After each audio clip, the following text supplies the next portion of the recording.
Thanks everyone for volunteering to work on our bylaws. Aren't there some other documents we need to get together too? Yes, there are some other things we'll need to do soon, like making procedures for our resident council, a memorandum of understanding with the housing agency, and a tenant participation funds agreement with the housing agency. We should start with the bylaws because then we'll have a guideline for how to make other decisions. I took a look at the sample bylaws. Bylaws are basically our operating manual. They lay out who can be a member, how decisions are made, how the board of directors is elected, the responsibilities of the board, and the rights and responsibilities of members. The bylaws also explain how committees are created and the basics of how finances are handled. That's a lot to decide. How do we start? Well, the Public Housing Resident Organizing and Participation Toolkit has 2 documents that can help us: sample bylaws and a guide to creating the bylaws. Let's take a look at the guide and figure out what we think will work for us. Then, we should get the whole membership to amend or approve our suggestions at a regular meeting. Okay, so we're in Article 4. It's asking us how many regular meetings we want to have for the whole membership. It says at least 4 is recommended. I think 4 a year is not enough. Our membership is very engaged. But I think once a month would be too much for most people. Plus, remember, the board and committees will need to meet separately too. That could be a lot of meetings for some members. How about 6 per year?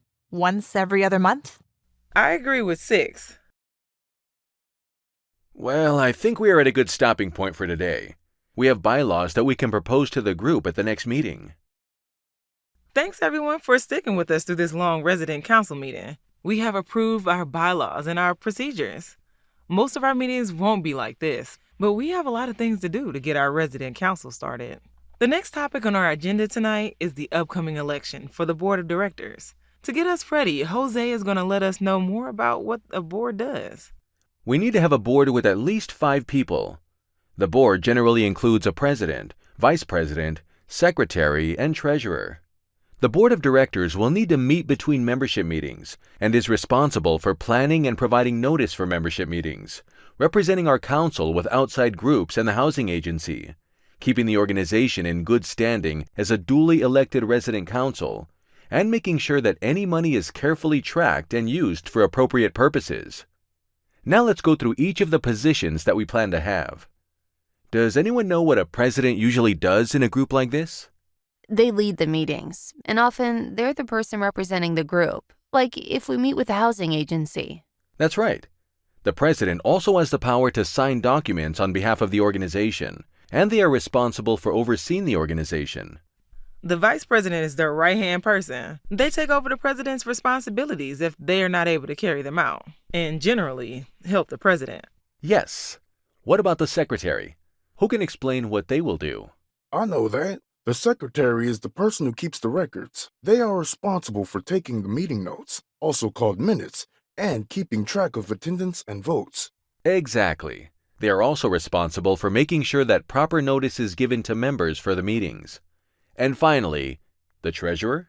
That's important since we're hoping to get tenant participation funds. That person has to be good at tracking money. They need to keep records, sign checks, and give reports to the board and members about how much money the organization has, where it comes from, and how much money is being used. That's right. This person needs to make sure that we follow our own rules and those of the housing agency related to money. We're also planning to have an at-large position.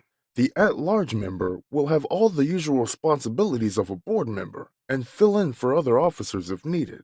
We can also have other positions, but these are the ones we are planning to start with. We're going to pass out nomination forms. We'll be putting out a notice to all residents with this info as well.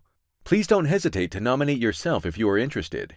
As you think about nominations, remember that board members need to be able to attend all membership meetings, as well as board meetings, and put in some work between the meetings. Board members will also have opportunities to receive training. They don't have to be experts before they start. Also, let's think about what might make someone a good board member. We need people who can represent all the communities here. For example, someone to represent the seniors, and someone to represent the families with kids. We should have someone representing our Latino community, And I would be happy to help represent people with disabilities to ensure accessibility. We need people who can actually put in the time and work on behalf of everyone. Yes, and they need to be trustworthy.